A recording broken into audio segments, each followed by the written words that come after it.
하나님의 말씀은 다니엘 5장 1절서부터 17절까지 말씀 보겠습니다. 벨사살 왕이 그의 귀족 1000명을 위하여 큰 잔치를 베풀고 그 1000명 앞에서 술을 마시니라. 벨사살이 술을 마실 때 명하여 그의 부친 느부갓네살이 예루살렘 성전에서 탈취해 온 금, 은 그릇을 가져오라고 명하였으니 이는 왕과 귀족들과 왕후들과 후궁들이 다 그것으로 마시려 함이었더라.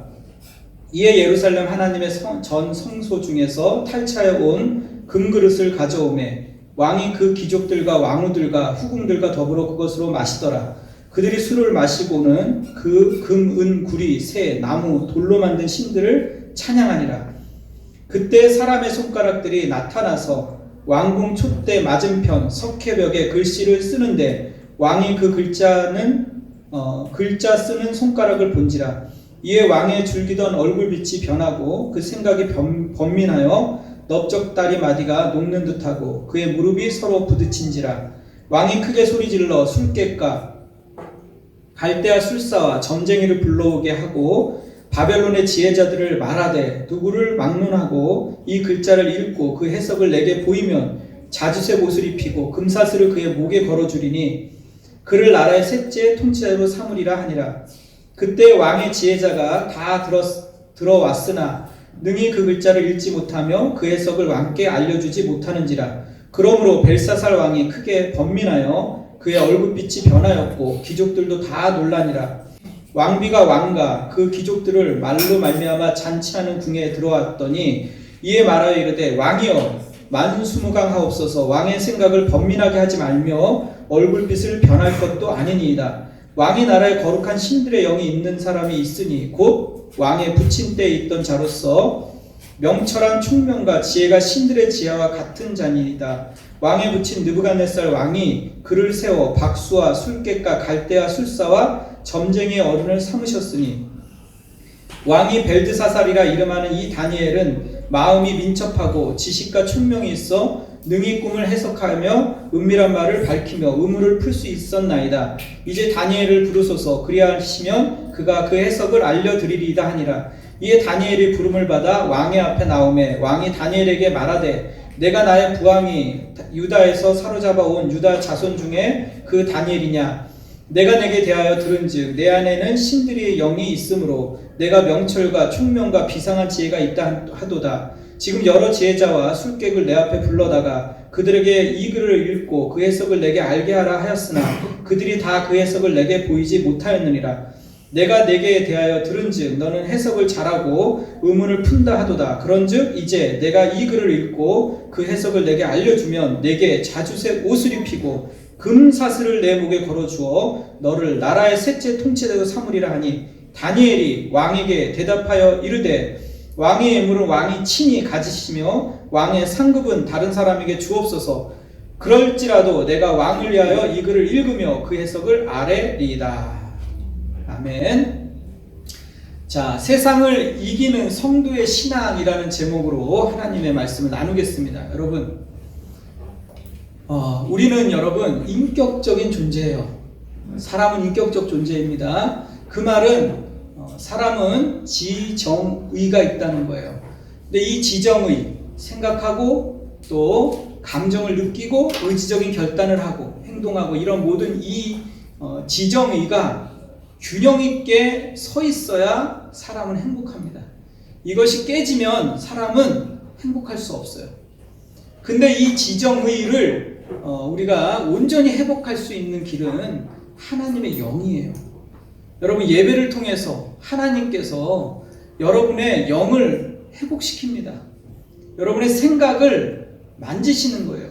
여러분 생각해 보시기 바랍니다. 인간이 어떻게 생각하느냐에 따라서 그 사람의 성품이, 인격이, 삶이 바뀌는 거예요.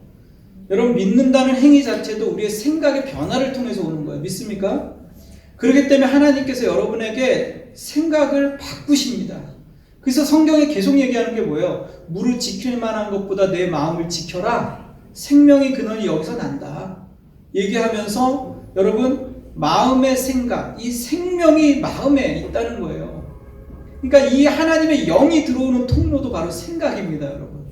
그렇기 때문에 하나님께서 여러분의 생각을 변화시켜야 되고요. 그리고 여러분의 상처난 마음, 여러분의 그 모든 감정들을 치료해 주시고 시켜 주시는 분도 하나님이세요. 그리고 여러분의 의지적인 결단을 돕는 분도 하나님이세요. 그러니까 하나님의 영이 여러분을 인격적으로 만들어 가시는 거예요. 다시 말하면 여러분, 예배라는 것은 그런 거예요. 예배를 통해서 하나님께서 여러분의 영을 회복시킬 뿐 아니라 여러분이 인격적인 존재로 만들어 가세요. 하나님이 인격자시기 때문에 그 하나님을 만날 때 여러분이 인격적인 존재가 되는 거예요. 수많은 사람이 살아가지만 실제로 인격적으로 건강한 사람이 여러분 몇 명이나 될 것 같아요. 오늘 예배를 통해서 그러한 시간이 됐으면 좋겠어요. 자, 여러분, 예배를 드릴 때요, 이런 생각을 해보세요. 하늘에 문이 있어요. 하늘에 문이 있는데 예배를 드릴 때 하늘의 문에서 하늘의 빛이, 성령의 빛이 쫙 내려온다고요. 내려오면서 여러분의 어떻게 보면 이 막이 쳐져 있는 것 같다고요. 온 세상은요. 꼭 이렇게 막이 쳐져 있어요. 그물처럼 이렇게 쫙 막이 쳐져 있다고요. 근데 이게 예배 드리기 전과 예배의 다른 점은 뭐냐면, 예배 드리면요, 이 막 속에 하나님의 빛이 통과해 나가는 거예요. 통과하면서 답답하고 깜깜했던 그 속에 빛이 쫙 들어간다고요. 그 속에 여러분의 눈엔 보이지 않지만 영적인 현상 속에서 여러분의 영이 살아난다. 그리고 여러분 예배 드릴 때 여러분 생각이 바뀌어 나가기 시작하고, 여러분의 감정이 치유되기 시작하고, 여러분의 의지적인 변화가 일어나기 시작한다. 그래서 예배가 중요해요, 여러분. 매일 드리는 예배, 그저 그런 예배, 시간을 때우기 식의 예배는 없어요. 그렇게 드려서는 안 돼요, 여러분. 그렇게 드리는 거는, 양만 채우는 예배는요, 많이 드린다고 중요한 게 아니에요. 10년을 드려도 변화가 없어요. 20년을 드려도 변화가 없어요. 근데 정말로 하나님과의 만남 속에서 그 영 가운데 예배 드리면요, 한 번 1시간을 드려도요, 여러분이 전 인생을 바꿀 만한 예배가 된다고요. 믿습니까? 오늘 그런 예배가 되셔야 됩니다. 여러분, 그래서 오늘 이 말씀을 보면은 여러분, 기독교 전체의 사상 가운데서 여러분 제일 중요한 사상이 하나님의 주권 사상이에요. 기독교 사상에서 하나님의 주권 사상이 성경 전체의 맥입니다. 아시겠습니까? 하나님의 주권 사상이라는 게 뭐죠? 장로님, 하나님의 주권 사상이라는 것은 하나님께서 통치하신다. 하나님께서 천지를 창조하셨다. 하나님께서 역사의 주인이시다라는 걸 우리가 믿는 거예요. 신자라는 것은 그걸 믿어요. 여러분 믿습니까? 이것에 대한 믿음이 없으면 우린 신자가 아니죠. 하나님은 살아계셔서 지금도 역사와 이 우주를 다스리고 통치하고 계시다. 그래서 여러분 생각해 보세요. 하나님께서 다니엘이라는 한 인물을 통해서 하나님께서 이 우주 역사를 어떻게 통치하시는지를 보여주는 사건이 다니엘서예요. 구체적으로 하나님이 우리의 운명을 지고 계시다. 다니엘서 주제잖아요. 하나님이 사람을 살리기도 하시고 죽이기도 하신다. 하나님께서 왕자를 주시기도 하지만 왕위를 뺏어가기도 하신다. 그걸 느부갓네살을 통해서 봤잖아요. 그러니까 하나님의 그 통치, 전능하심, 그런 주권을 다니엘을 통해서 보는 거예요. 오늘. 그래서 이런 놀라운 하나님의 역사. 오늘 이 본문은 뭐죠? 벨사살 왕이 등장을 합니다. 별짓 다 하다가 죽은 왕. 이게 벨사살 왕이잖아요. 우리 성경 통독할 때는 우리가 함께 이 부분을 나누었죠. 벨사살 왕은요, 여러분, 바벨론의 마지막 왕이었어요. 여러분 생각해 보세요. 바벨론이, 여러분, 느부갓네살 왕이 두 번째 꿈을 꾸고 난 다음에 30년의 세월이 흘렀어요. 주전 539년에 일어난 사건이에요. 10월 달에. 바람이 선선하게 부는 가을. 근데 여러분 여기 사막이라 그런 일은 없겠지만 이 바벨론이 여러분 지난주에도 나눴지만 역사로 호령했어요. 고대 제국이에요. 가장 큰 문명을 자랑했던 제국. 메데 바사 동쪽으로부터 이집트, 아프리카까지 이르기까지 전 세계를 통치했던 제국이 바로 바벨론. 멸망할 것 같지 않은 이 나라가 멸망합니다. 벨사살 마지막 왕이에요. 근데 이 벨사살 왕은 역사에 여러분 실존 인물이냐 이런 의문을 제기했어요. 왜냐하면 그 당시에 그 바벨론의 마지막 왕이 누구죠? 역사 속에서는 나부니두스예요. 나부니두스. 근데 나부니두스는 느부갓네살의 사이거든요. 근데 나부니두스는 여러분 정복 전쟁에 의해서 메데 바사라는 신흥 제국이 확 일어납니다. 동쪽에서. 그러니까 메데 바사라는 원래 메데가 먼저 큰 나라였는데 바사가 치고 올라오면서 페르시아 아시죠? 페르시아 제국이 일어나는 거예요. 신흥 제국이 확 일어나면서 그냥 밀물 덮치듯이 덮쳐나가는 거예요. 그랬을 때 이 나부니두스는 정복 전쟁을 하리라고 여념이 없습니다.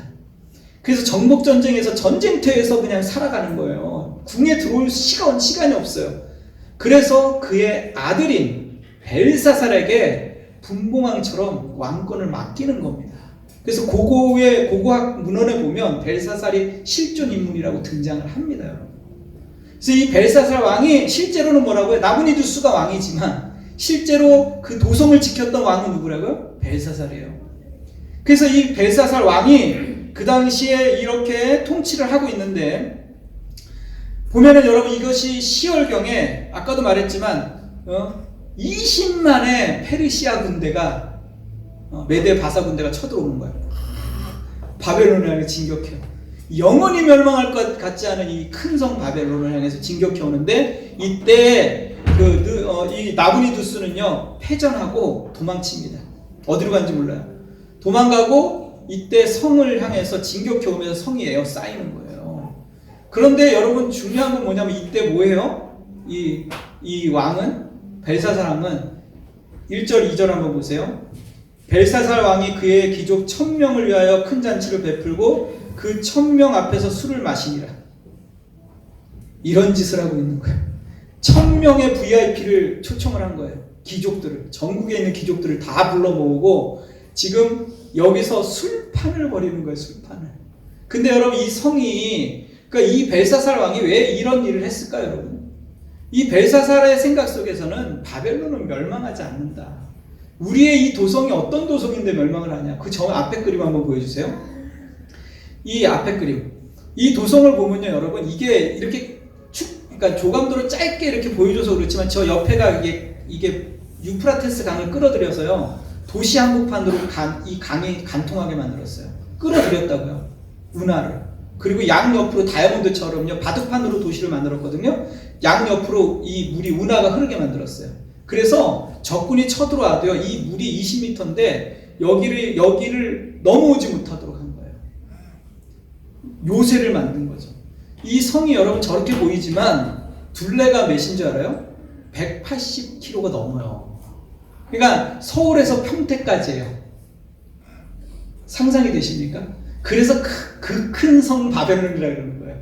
엄청난 성이에요, 여러분. 여기에 그 당시에 10만, 20만이 살았어요. 그러니까 로마의 그러니까 이 10만, 20만이라는 건 지금 1000만 도시예요. 그 당시에 10만이 작은 도시, 작은 인구가 아니에요, 여러분. 엄청난 성이라고요. 그리고 이 성에 보면 넘겨보시면 이 성의 성곽이요 18m의 높이가 그리고 이 성을 20m짜리 성벽으로 두 겹으로 만들었다 그랬잖아요. 근데 이 높낮이가 달라요. 그래서 넘겨보시면 이 성에요 마차가 쌍두마차가 다니는 아스팔트를 깔아가지고 성벽 위에요 마차가 다닙니다. 네? 이게 8차선 도로입니다, 여러분. 이 성벽이 이렇게 이거를 성벽 위에서 한 바퀴 돌 수가 있어요. 180km. 상상이 되세요? 엄청난 도시예요. 운하가 거기다 물을 끌어들였죠. 앞에 그리고 공격성 막루가 있어서요. 위에 그 성은 더 높아요. 그래서 성벽을 가까스로 타고 올라가더라도 위에서 또 쏴서 죽일 수가 있어요. 각 성마다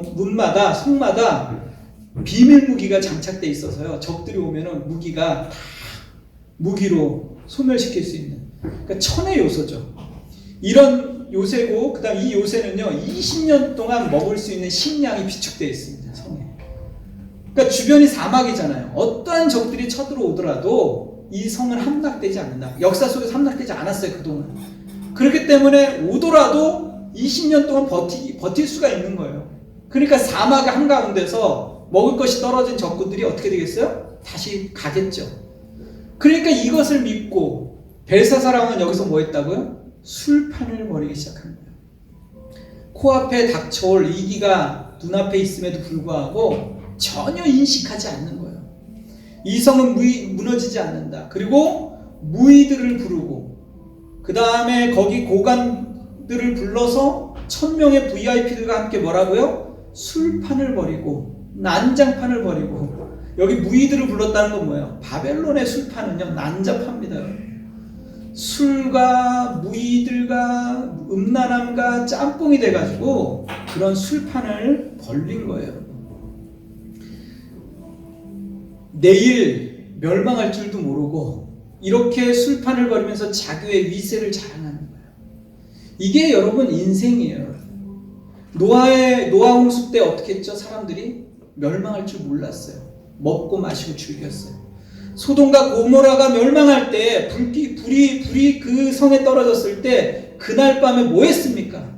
거기서도 술판이 벌어졌다고요. 여러분, 하나님의 나라가 도적처럼 임합니다. 뭐라고 얘기합니까? 너가 부자를 향해서 뭐라고 해요? 너가 곡식을 쌓아놓고 막 했어요. 뭐라고 얘기합니까? 너의 영혼은 오늘 밤에 찾으리니 너가 준비한 모든 것이 누구의 것이 되겠느냐. 저는 이 말씀을 준비하면서 이 메시지가 머리에 자꾸 와닿는 거예요. 내 영혼은 오늘 도로 찾으리니. 여러분, 하나님께서요 술판을요 깨트려 버리시는 날이 옵니다. 언제까지 우리의 술판이 계속될 것 같아요? 다니엘 5장 1절 3절에 보면 2절 말씀 보세요. 벨사살이 술을 마실 때 명하여 그의 부친 느부갓네살이 예루살렘 성전에서 탈취해온 금은 그릇을 가져오라 명하였으니 이는 왕과 귀족들과 왕후들과 후궁들이 다 그것으로 마시려 함이니라. 이에 예루살렘 하나님의 전 성소 중에서 탈취해온 금 그릇을 가져오매 왕이 그 귀족들과 왕후들과 후궁들과 더불어 그것으로 마시더라. 여러분, 예루살렘 성에서 가져온 성전의 집기로 술을 마시는 거예요. 정신 나갔죠. 한마디로 말해서 이게 미친 거예요, 여러분. 그러니까 객기를 부리는 거예요. 이게 왜 그랬을까요? 여러분 고민해 보셨어요? 생각해 보십시오. 갑자기 느닷없이 술판을 벌이는 것까지 좋은데 또 어떻게 했다고요? 느부갓네살 왕이 예루살렘에서 가져온 성전의 집기를 가져와라. 내가 거기다 술을 마시리라. 그리고 1000명한테 나눠준 거예요. 거기다 술을 따라서 마시는 거예요. 그러니까 세상 사람들은요 겁이 없어요. 두려움이 없어요. 하나님을 모독하는 거예요. 그러니까 하나님을 모독하면서도 모독하는지 몰라요. 이게 세상 사람들의 어리석음이에요. 제가 잠깐 한국에 있으면서 여러 군데를 내가 있을 일이 있었는데 많은 사람들이요 하나님 앞에서 함부로 말을 해요. 정말 저렇게 말할 수 있을까 싶을 정도로 하나님을 모독합니다. 여러분 조심하셔야 돼요. 왜 그랬을까요, 여러분? 이 벨사살 왕은요 정통성이 없어요. 느부갓네살 왕은 천하를 호령했어요. 전묵정적으로 엄청난 왕이었는데 느부갓네살 왕은 정통성이 있었잖아요. 근데 이 벨사살은 늘 불안한 거예요, 자기의 왕이. 그런데다가 지금 나라가 망해가잖아요, 지금. 그러니까 뭔가 자기가 강하다는 걸 보여주고 싶었던 거예요. 그러니까 느부갓네살 왕은 그 다니엘, 모든 바벨론이 전 세계를 통치했는데 유일하게 통치하지 못한 곳이 어디입니까, 여러분? 바로 그 신이 누굽니까? 바로 이스라엘이라고요, 이스라엘. 이스라엘 하나님만큼은 그 쩔쩔매는 거야. 느부갓네살이 거기에 무릎을 꿇었잖아요. 다니엘은 포로인데도 포로 같지 않은 거예요. 그러니까 늘 다니엘이 무서운 존재인 거예요. 그게 어떻게 했어요? 그러니까 술잔을 가져와라. 내가 더 큰 왕이다. 하나님 앞에서 여호와를 모독함으로 말미암아 이 세상에 내가 신이다 이런 것들을 보여주고 싶었던 거예요. 자랑하고 싶었던 거예요. 그래서 술잔을 돌린 거예요. 그러면서 이렇게 여러분 생각해 보세요. 여러분 보통 이제 남자들이 사회생활 하다가 술판을 벌이잖아요. 직장생활하거나 그런 룸사롱을 가서, 룸사롱을 제가 안 가봤지만 텔레비전으로 많이 보니까 룸사롱을 가거나 이러면 어떡합니까, 여러분? 그곳에서 사람들이 술판을 벌이면 왕게임을 해요. 왕게임. 자기가 왕이 됐다고 생각을 하는 거예요. 그때 뭐라 하죠, 사람들이? 돈을 막 뿌리죠. 돈을 막 뿌리기도 하고, 그리고 막 거기 자기가 왕인 것처럼 예를 들어서 큰 소리를 치고 권력에 대해서 자기가 왕이라는 게 뭐예요? 권력을 드러내는 거예요. 종이라 이거야. 나는 왕이고 왕게임을 하는 거죠. 자기를 섬기도록 그렇게 하는 거예요. 그러니까 이게 지금 뭐예요? 그러고서 뭐가 일어나요? 난잡한 일이 일어나는 거예요. 똑같아요, 여러분. 고대나 현대나 지금이나 여러분, 사람들은요, 술 적당히 마시면 되잖아. 그런 게 있어요, 여러분? 술을 마시면요, 사람들이요, 이성을 잃어요. 취할 때까지 마세요.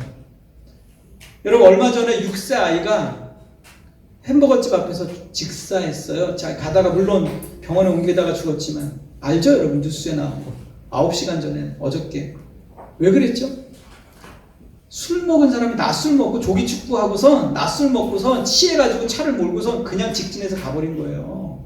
애를 쳤어요. 그 형이 옆에 있었거든요. 그 형은 옆에서 그걸 보면서 넋이 나가버렸어요. 엄마가 햄버거 잠깐 사러 들어갔다가 그걸 본 엄마가 기겁을 했어요. 여러분. 지금 국민청원 올라온 거 아십니까? 들어가 보시면 나옵니다. 지금. 뭐 때문에 그런 일이 일어났어요? 술 때문에 일어났다고. 술 때문에.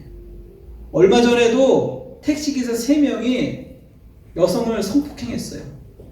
어떻게, 왜 그랬을까요? 만취된 거예요, 여성이. 만취된 여성을 갖다가 몹쓸 짓을 한 거지. 뭐 때문에 일어났다고, 여러분? 술 때문에. 술로 죽는 사람도 많지만 술 때문에 일어나는 일, 가정이 파탄되고 사회가 깨지고, 대한민국은요, 술에 취해 있어요.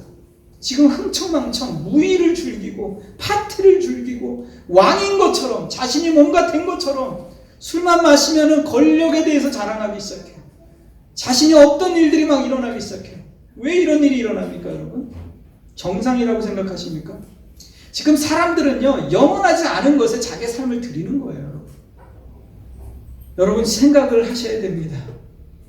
생각을 하셔야 됩니다. 그래서 여기 보니까 그들이 그 다음에 어떻게 했습니까? 4절에 그들이 술을 마시고 그 금은 구리 새 나무 돌로 만든 신들을 찬양하니라. 신들을 찬양하기 시작했다. 그러니까 여기 그런 이런 신들을, 바벨론의 신들은요, 여러분, 돈의 신이에요. 그리고 음란한 신들이고 폭력적인 신이에요. 그래서 이런 것들을 그 술을 마시며 음란하고 또 폭력적이고 그리고 어떤 이런 돈, 권력 이런 것들과 부합돼가지고 이런 것들을 자랑하기 시작한 거예요. 여러분, 하나님이 이런 것과 비교가 됩니까, 여러분? 아까도 말했죠. 하나님이 인격적이에요. 돌이나 새나 이런 것들 인격이 없어요. 하나님이 인격적인 신이라는 것을 여러분 기억하십시오. 우상과 하나님을 비교하시면 안 돼요. 우리가 예수님을 믿을 때 우리는 우상 섬기듯이 하나님을 섬기면 안 돼요. 그러니까 여러분, 우상이라고 생각하면 흔히 돌이나 나무를 생각하는데 그게 우상의 정의를 여러분은 어떻게 생각해요? 우상의 정의를 잘 내리셔야 돼요. 우상이라는 게 뭐죠, 여러분? 우상은 돌이나 나무는 여기 형상화시킨 것이지만 여러분, 우상에 대한 정의를 지금 내려드릴게요. 굉장히 중요합니다. 여러분, 신앙 전체에 있어서 굉장히 중요한 메시지입니다. 우상이란 내가 가치와 목적을 정하는 게 우상이에요. 하나님은 내 가치와 목적의 수단으로 이용하는 게 우상이라고요. 그 말을 쉽게 말하면 뭐냐 하면 내가 모든 잣대를 내가 정하는 거예요. 알라딘의 램프를 생각하면 제일 쉽습니다. 알라딘의 램프를 비비면 어떻게 되죠? 제일 먼저 나타나서 뭐라 그래요? 여러분, 주인님 부르셨습니까? 우상이란 그런 거예요. 내가 가치와 목적을 정해놓고 하나님은 주인님 부르셨습니까? 만 하면 되는 거예요. 내 필요를 채워주는 분으로만 존재하면 되는 거예요. 내가 성공의 목적도 정해놓고 내가 야망도 정하고 내가 꿈도 정해요. 내가 이렇게 살면 행복하겠다. 이렇게 집을, 이렇게 꿈을, 이렇게 야망을 펼치면 행복하겠다고 자기가 가치를 정하고 목적을 정해요. 그리고 그 가치와 목적은 누구입니까? 내가 거기에 왕이고 주인인 거예요. 그 가치와 목적에 하나님은 수단으로, 방법으로 이용하는 게 바로 우상이에요. 그렇게 젊은 사람들이 얼마나 많이 살아갑니까? 수많은 사람들이 평생을 그렇게 달려가는 거예요, 여러분. 근데 신앙생활도 마치 그렇게 해요, 평생. 하나님은 절대로 우상과 타협하지 않겠다. 이사야 42장에 보면 뭐라고 얘기합니까? 이렇게 얘기합니다. 이사야 42장 8절에 보니까 이렇게 얘기합니다. 나는 여호와니 이는 내 이름이라. 나는 내 영광을 다른 자에게 내 찬송을 우상에게 주지 아니하리라. 17절 조각한 우상을 의지하며 부어 만든 우상을 향하여 너희는 우리의 신이라 하는 자는 물리침을 받아 크게 수치를 당하리라. 하나님을 우상처럼 섬기는 자들은요 결국 멸망합니다. 그거는 교회를 다니든 안 다니든 상관없어요. 여러분 이스라엘 백성이 매일 책만 받았던 게 뭐죠? 구약 내내 혼합주의예요.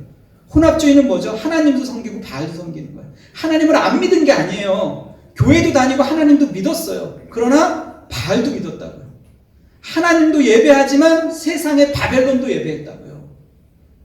그렇기 때문에 그들이 우상과 함께 망한 거예요. 가루가 돼버린 거예요. 지금 벨사살이 보이는 게 없는 거예요. 벨사살이에요. 벨사살. 그러니까 이게 술 파티를 버리고 더 나아가서 뭐 했다고요? 성전 짓기로 술을 마시고 그 다음에 어떻게 했다고요? 거기서 더 한 걸음 나아가서 돌 우상들을 섬기는 거예요. 지금 바벨론의 신들, 바벨론의 신들을 지금 찬양하고 있는 거예요. 이 짓을 한 거예요. 그런데 그 다음 구절을 읽어보시기 바랍니다. 그때 5절에 뭐예요? 그때라는 단어가 중요합니다. 여러분. 그때 사람의 손에 같이 읽겠습니다. 시작. 그때 사람의 손가락들이 나타나서 왕궁 촛대 맞은편 석회벽에 글자를 쓰는데 왕이 그 글자를 쓰는 손가락을 본지라. 이에 왕이 줄기던 얼굴빛이 변하고 그 생각이 번민하여 넓적다리 마디가 녹는 듯하고 그의 무릎이 서로 부딪히니라. 갑자기 여러분 하늘에서 소리 나타난 거예요.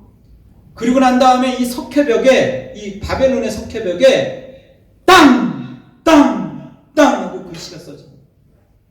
그거를 어떻게 했다고 사람들이 왕의 얼굴빛이 변하고 번민하여 넓적다리가 마디가 녹았대요.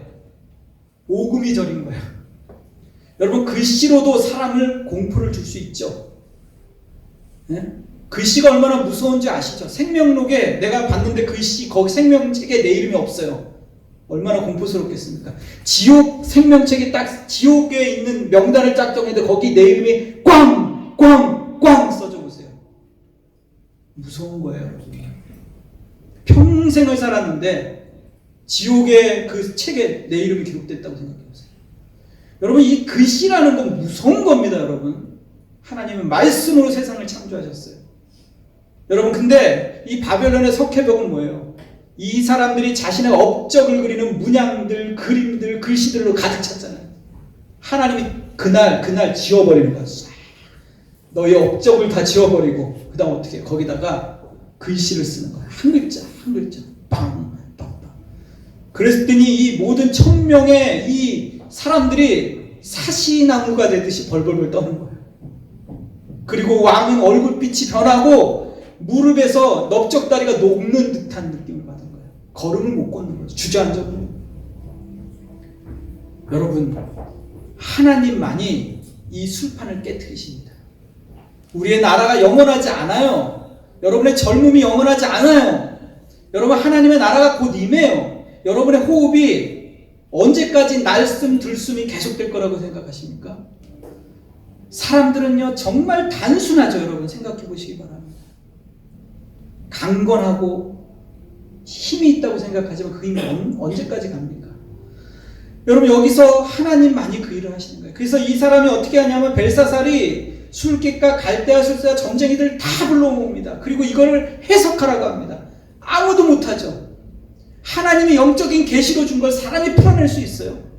여러분 세상의 문제를 만나요. 어려움을 만나요. 여러분 세상의 방법을 다 동원한다고 해서 여러분 하나님 백성들이 그 문제를 풀 수 있어요. 여러분 인생을 살다가 크고 작은 일을 만납니다. 여러분 하나님의 방법으로 풀어야지. 영적인 걸 영적으로 풀어야지. 여러분 세상의 방법을 동원한다고 여러분 인생의 문제가 풀립니까? 기억하시기 바랍니다.